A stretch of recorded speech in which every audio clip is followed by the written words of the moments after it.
me that I can't, whoa, got it. It tells me that I can't share screen. All right, let me check my security settings. Allow participants to share screen. All right, try again. Too many windows open. There we go. We want to do this guy. You should see a big goldfinch, yes? Yes, all right. And I think Marie Barnes is online and she's going to do a little introduction for us and then we'll kick it over to you. Perfect. All right, Marie.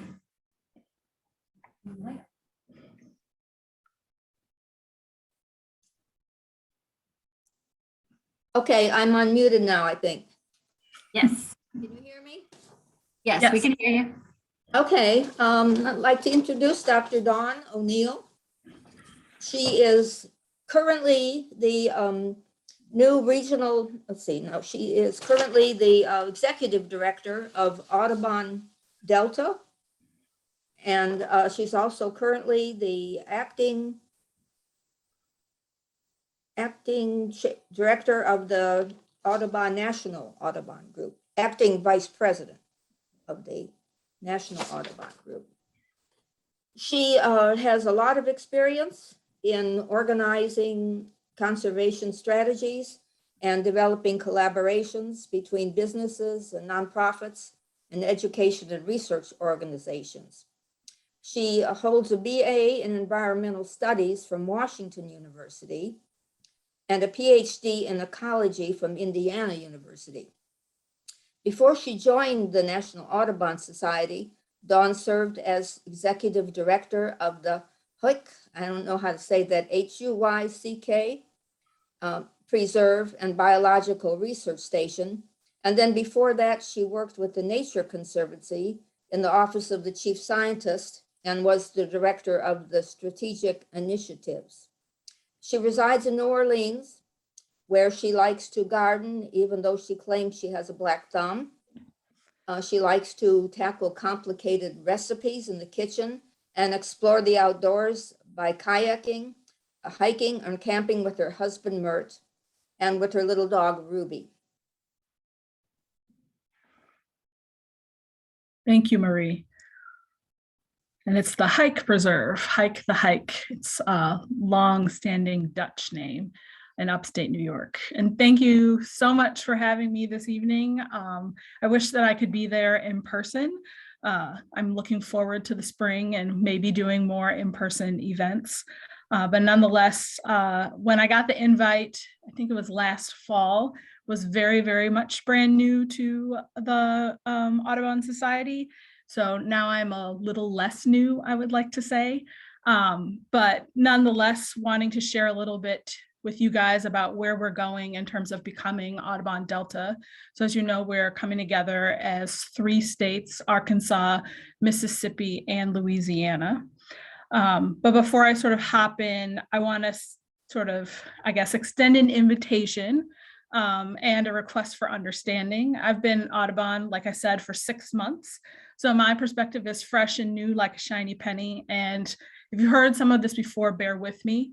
But also, I'm still making friends, and I welcome any of you reaching out to share your perspectives as we chart this path forward. And with that, I'll start with a tale of 3 states and sort of giving this high-level overview of the work happening in these 3 states. So in Arkansas, there are plant sales. There is work on dicamba, which is a nasty pesticide that impacts native vegetation in addition to non-GMO crops. There is an agricultural program, Program Native, which married native plants and farmings. We are also doing some community solar, net metering, and clean energy work in the policy realm. And in the Little Rock Audubon Center was a technological jewel in the community. In Louisiana, we were doing what we could to protect coasts through coastal bird surveys. There's Firebird Marsh Project, Mississippi River Delta Coalition, and work out at the Rainy Sanctuary. We were also collaborating with local groups around prothonotary warblers and swallowtail kites and pushing clean energy, offshore wind, and community solar in the policy side of things. And then in Mississippi, the Coastal Stewardship Team was doing very similar work as staff in Louisiana. monitoring beach nesting birds. And on the policy side, we were tirelessly pushing for real and equitable solutions to flooding for communities in the Yazoo Basin, while offering numerous education programs at Strawberry Plains and Pascagoula River Audubon centers. And you'll note how much of this work happening across these states is so similar.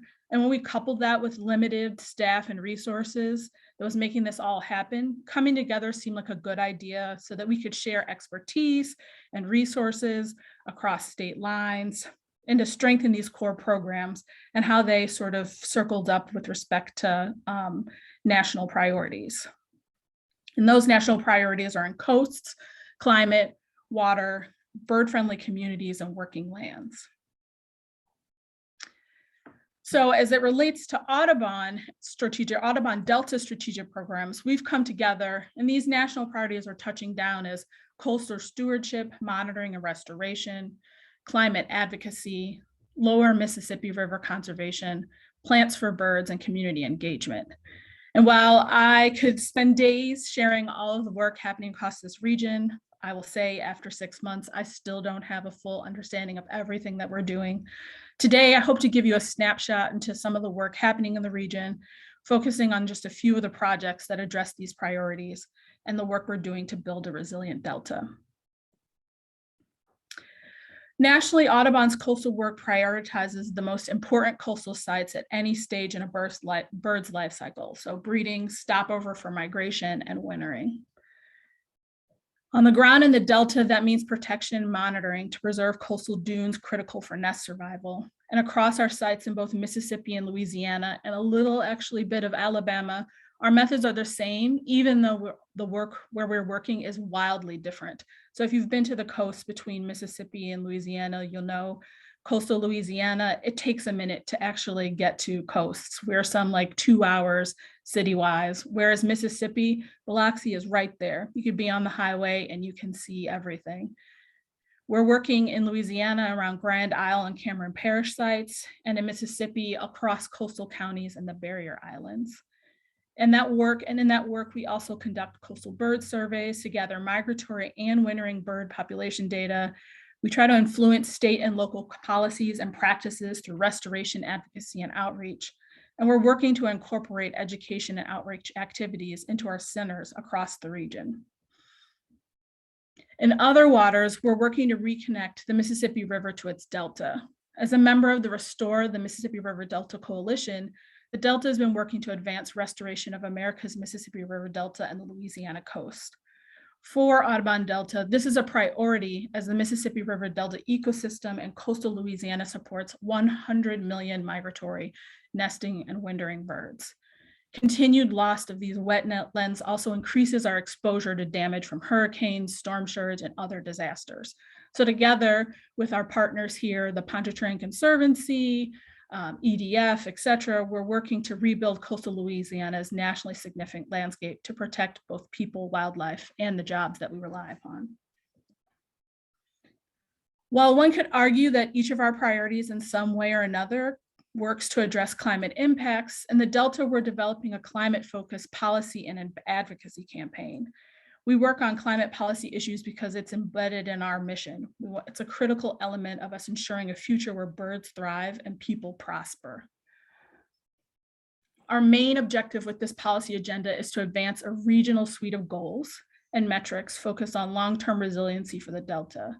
To do this, we leverage legislative partnerships and engage in technical studies, and we collaborate with coalitions of like-minded partners.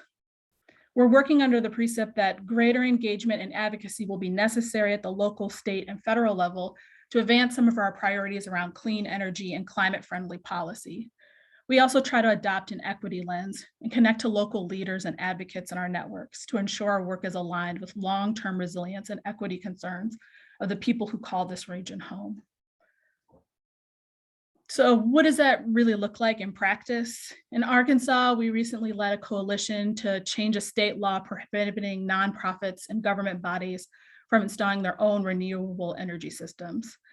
So we focused on conservative messaging and recruiting non-traditional allies here, and we were able to get a great deal of corporate support and bring together the Christian Coalition for a fly-in with local representatives to discuss the act and constituent views and build engagement with local community members across the cities of Fayetteville and Pulaski County in Arkansas. And our efforts resulted in the enactment of the Arkansas Solar Access Act, which allows nonprofits to use third-party solar service agreements to monetize federal clean energy tax incentives. And last year, the Little Rock Audubon Center became the first 100% renewable power nonprofit in the state of Arkansas. So galvanized by these efforts, we're using this win as a model for our other community solar efforts in Mississippi and across the Delta region and across the nation in Audubon. People are looking towards what we've done here, towards installing solar and working with communities in other areas. In Louisiana, we worked to pass the Resilient and Renewable Portfolio Standard, which was developed by Energy Future New Orleans Coalition, of which we're a part. The standard establishes a comprehensive path of the city of New Orleans to reach 100% renewable energy by the year 2040, and to reach that target by addressing the greatest challenges faced by residents. Among these challenges are some of the highest energy costs in the country for low and moderate income ratepayers, and the ever-present demands of the city to be resilient during extreme weather events and power outages. We coordinated a series of events like phone polling, coffee with council members, op-eds, and spearheaded several major tactics, including an economic report and canvassing and direct meetings with council members. And as a result, we were able to get a resolution directing parties to create regulations that would meet the goal of net zero by 2040 and a carbon-free energy portfolio by 2050. And we continue to work with stakeholders. So this is a key part of some of the work we're continuing to do in Louisiana on incentivizing a wind energy economy in the Gulf waters while incorporating best management practices for birds and wildlife, including sponsoring technical conferences and ongoing comments and reviews and public information sessions and panels. So far, I have covered a lot of what the Delta has done, but I'd like to spend these last minutes speaking to a few projects to come. And one of our most ambitious centers around water. Nationally, Audubon's water priority involves the public on issues surrounding water rights and water quality, restores habitats along rivers, wetlands, and deltas, and explores and implements market-based solutions that contribute to the achievement of our water goals. But to date, Audubon hasn't had a comprehensive or connective plan around the Mississippi River watershed. Most recently, staff in the Delta, in the Great Lakes region, and the Upper Mississippi region have come together to establish a Mississippi River conservation blueprint. We use spatial prioritization analysis in order to identify areas of high value for priority birds and co-benefits for human communities within the region for both now and into the future. And so if you're looking at this map here, the priorities to maintain are those green areas predicted to be high value both now and in the future. So these areas must be managed appropriately and protected from future development, degradation, fragmentation, and further loss of ecological function. The priorities to restore are those purple areas where present conditions is impaired or not suitable for a priority bird species or human communities, but they're predicted to become increasingly valuable in the future due in part to climate change, reforestation after agriculture, or predicted species shifts. Restoration needs can include improving habitat structure, hydrological regimes, or other ecological processes. And then the priority to adapt are those orange areas with high values currently, but not in the future. And this shift in suitability is most likely due to predicted climate stressors or future development.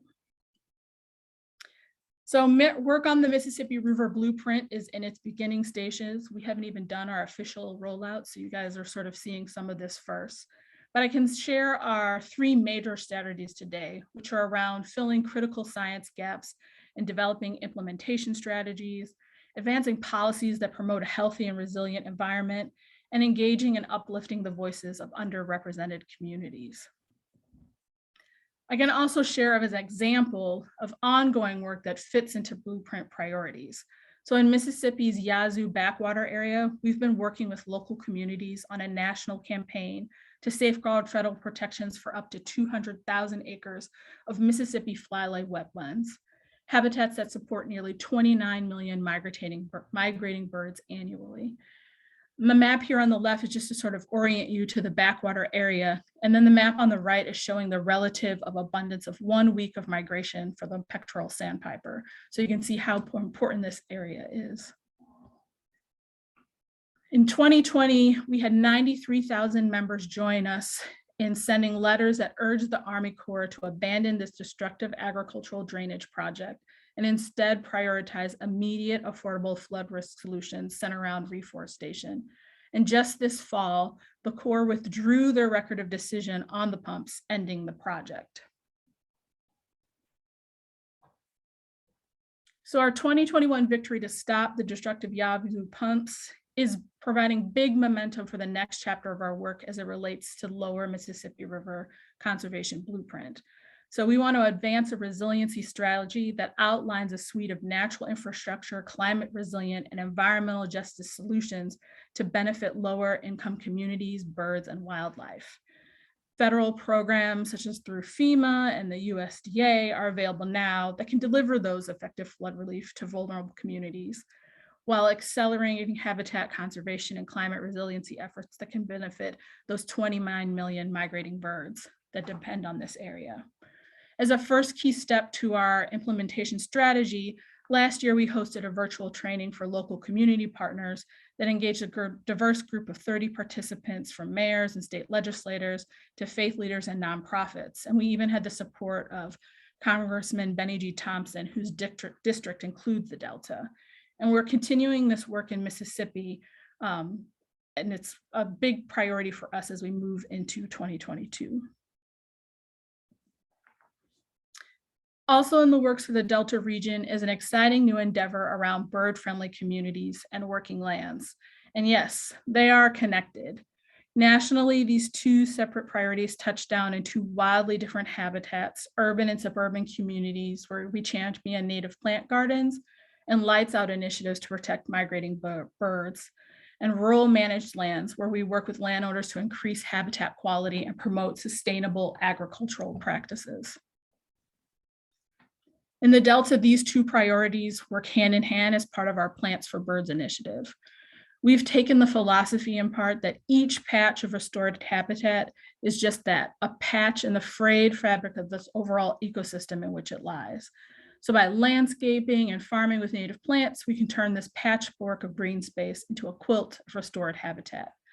Our Plants for Birds initiative is working to take 3 Arkansas programs to scale across the Delta region. So we'd like to move towards passing more PROs, or proclamations, resolutions, and ordinances in support of bird-friendly communities. And then we have native plant sales and education along with Program Native to support the creation of more bird-friendly habitat.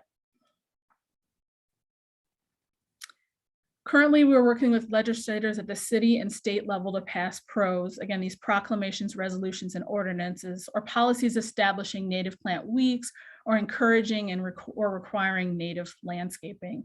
So to orient you, proclamations are when you want to educate and raise public awareness, and they're official statements issued by government officials, whereas resolutions are formal statements of temporary or special nature that allow you to secure broader legislative support.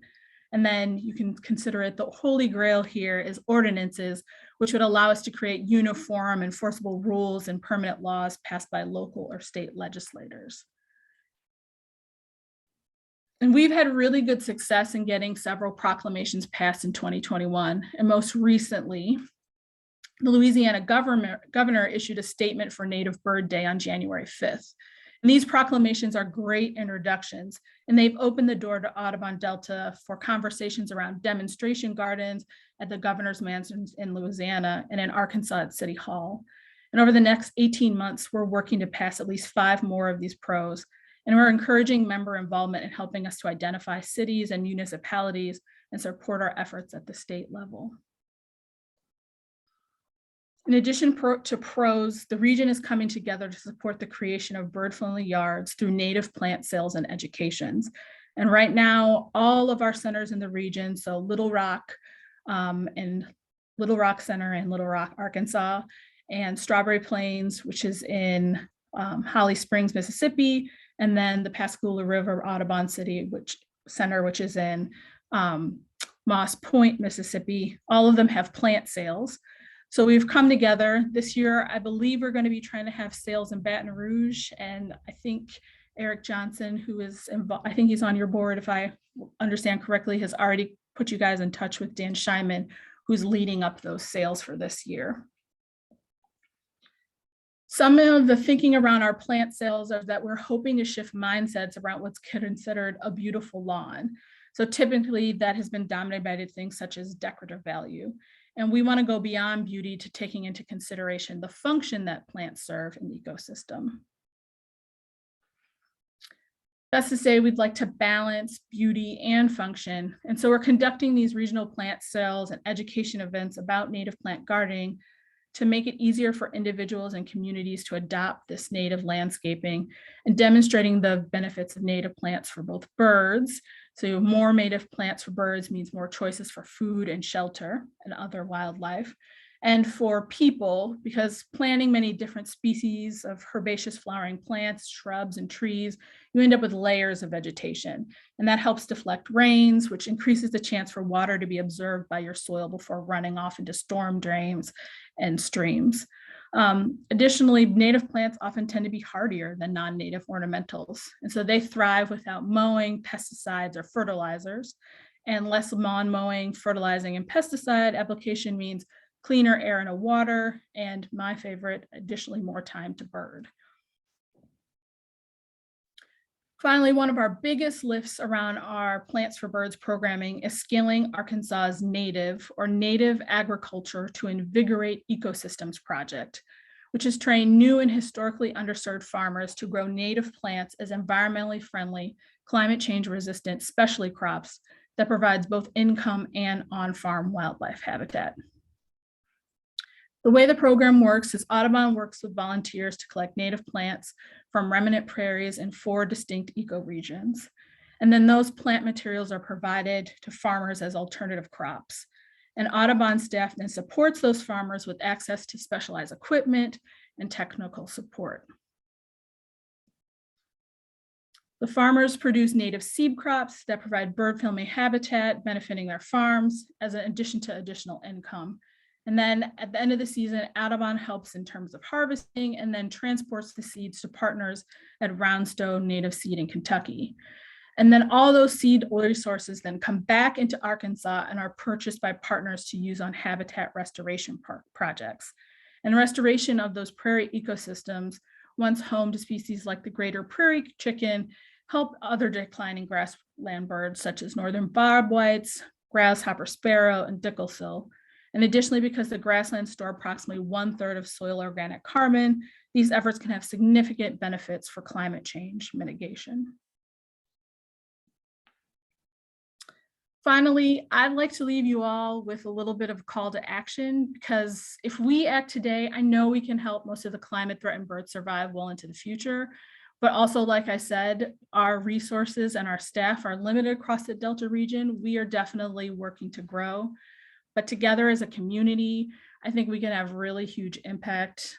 I like the sort of thinking of social movements start with each of us. We start groups, and then the groups get together, they form coalitions, and then coalitions come together, and you form a movement to advocate for the birds and communities we love. So if you're interested in learning how to become a professional in your community, the Bird Friendly Communities team is holding a webinar on February 23rd from 3 to 4:30 p.m. Central. And you get a chance to hear from chapter leaders on how they're successfully advocating for local pros that raise awareness of the importance of native habitats, and as well as impact of light and building hazards on birds. Largely a sort of larger format, National also has advocacy trainings that take place in a convenient webinar format, so you can join from home. And in these sessions, you'll get all the tools you need to get started to find your own flock, empower your own advocacy efforts. All are welcome, and all you have to bring along is the desire to get involved and change the world for good. Audubon Delta is also moving towards, I guess I'll say, trying to be more on top of our communications and letting everybody know when we are doing action alerts and we are looking for people to support in terms of letters and or commenting periods or even attending various meetings on behalf of the birds that we're all trying to protect. Finally, if advocacy isn't your thing and you are interested in spending more time on the beach, again, we have coastal stewardship programs in both Mississippi and Louisiana, and they're always looking for volunteers to help out. And with that, I thank you guys for your time. I typically try not to talk for too long because I would much rather have conversations. So I do hope we can connect. I'm including my contact information here. And if there's any topic I covered you'd like more information on, I'm happy to fill in where I can.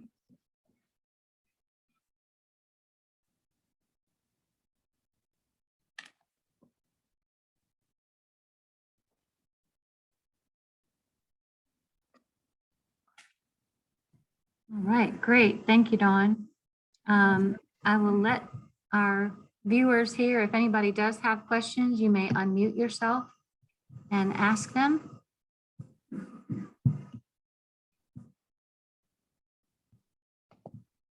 Doesn't look like we have questions in the chat, so I'll just let people, if anybody has questions, you're welcome to jump in. There we go. Great.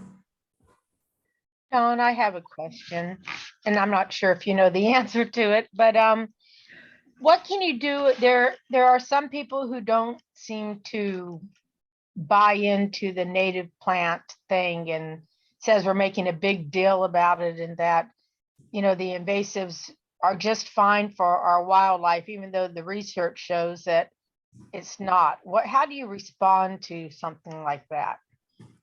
Oh, that's a good one. And I've sort of it's interesting because I know that the native plants that we're planting here are wildly different from the ones in New York. And in some senses, we point to, at least I'll say this, I have had good success in the past pointing to paying attention to the number of birds that you are seeing in your neighborhoods, et cetera, over time. So as your invasive species are increasing, just getting people to note, especially if they're involved in backyard bird counts and Christmas bird counts, in areas where you can sort of see invasives encroaching. And again, in upstate New York, it was a lot about bittersweet. So we were looking, you could just literally see it taking over. And then you would see these sort of marked changes in terms of the birds that are involved. But the other side of it is doubling down in small part in terms of the importance of them for, I would argue, a little bit beyond wildlife.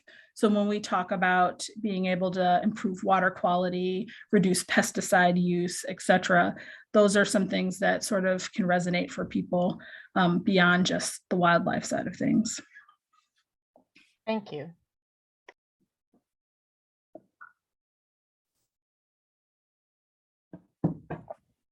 Yes, Marie. Yes, I know that LSU is doing a lot at their Ag Center to develop modifications of native plants that are maybe prettier, hardier. For example, the American beautyberry is one that they have developed a variety. And I don't see a problem with using those genetic modifications because often they look better and they're more resistant to insecticides. And they're still basically the native plant. Yeah, I know I've heard about some of that research, particularly as it relates to climate impact. So you're having where some of the species that used to grow here can't grow here anymore because it's hotter, wetter, colder, et cetera, and whatnot. And I know that there is a lot of work as it relates to prairie restoration work in sort of upper Midwest area around those things as well. So I see the benefit, I feel as though there is the benefit. I am cautious because I'm always cautious because I'm a former researcher where you're but what's the long-term effects and everything? But at the same time, climate change is roaring on. And I think it behooves us to be looking for alternatives now. I mean, I'm quite frankly rather excited about some of the work that they're doing about the American chestnut. And that might not be an unpopular opinion in terms of them bringing that back. Oh, I didn't know about that. Yeah, it's really exciting. They've got some, I mean, and this is where you're like genetically modified and you're like, but sometimes it can be good, but they're doing some modifications to make it resistant to the blight and I guess I'll argue too, a lot of it is to crossing what they can find and trying to sort of create, if you will, a hardier genotype.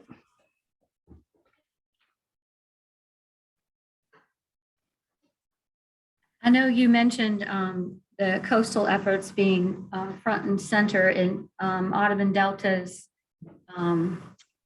area of focus right now. Something that we're starting to hear more and more of is the wind farms in the Gulf of Mexico, off the Louisiana, Texas, Mississippi coasts. So I assume that Audubon Delta is plugged into that, and can you talk about that a little bit? There's please? a whole offshore wind, I guess, do we call them a coalition task force or working group that we are a part of? And so we've got people plugged in both at Audubon Delta level and at national level, having conversations, because it's really important in terms of the whole siting side of things. So like, wind energy is like fantastic in terms of being clean energy, but we are very much aware of, all right, you're talking about a great deal of migration coming through. Also equity issues involved in sort of who's getting hooked up when and who's really going to be benefiting from that energy around the table. But yeah, we're involved in those conversations as well. I know that I personally would like to hear the progress as those efforts move forward. And another question for you, and you mentioned at the end of your presentation, you mentioned some examples, but as a chapter, what are some ways that we can contribute to Audubon Delta's efforts? And conversely, what are some ways that you can see that Audubon Delta can help the chapter as well? Yeah, and so I guess I'll start at the way end of the answer, if you will, because I'm really excited that we've actually been able to locate some funding so that we can hire an engagement director. And I should say in large part, that person is going to be involved in how do we better integrate chapters with Audubon Delta work. Across the region, I know that we have uneven, if you will, communications with our chapters, both in terms of the work that we're doing and when we need help. And so we are moving forward towards trying to more regularly communicate. So just like talking about, the interest in terms of the Gulf, hey, here's what we're a part of. This is how you can step in. So it won't always be the case where action alerts go out and it's like, help us immediately now, but it can be this like ongoing conversation. The other side of it is I wasn't joking when I said connect. And so I would love to sit down and talk about what are some of the things that you guys are prioritizing in your work so that we can start moving towards alignment. I say this especially as it relates to the Lower Mississippi River Blueprint Conservation Blueprint. We just changed the name. So because that's so new, and its intention is to encompass more than just the coast or more than just, this sort of niche as it relates to gardening, but to really sort of start bringing all these pieces together. And so we are definitely looking for new ways to engage with chapter members around that work, and also looking for partners towards advancing it. So if there is interest and whatnot, we'd love to hear it, is basically what it comes down to. We look forward to hearing more about all of that. All right, anybody else have questions, comments for Dawn? Anybody in the room? All right, well, we certainly appreciate you taking the time to speak with us. It was good to meet you virtually and hope to meet you in person in the Agreed. not-too-distant future. Yes, definitely. And I hope to be able to come back shortly with significantly more details on some items that we've currently got in the works. So thank you guys. All right, well, thank you very much. Have a All good right, evening. everybody. Good night.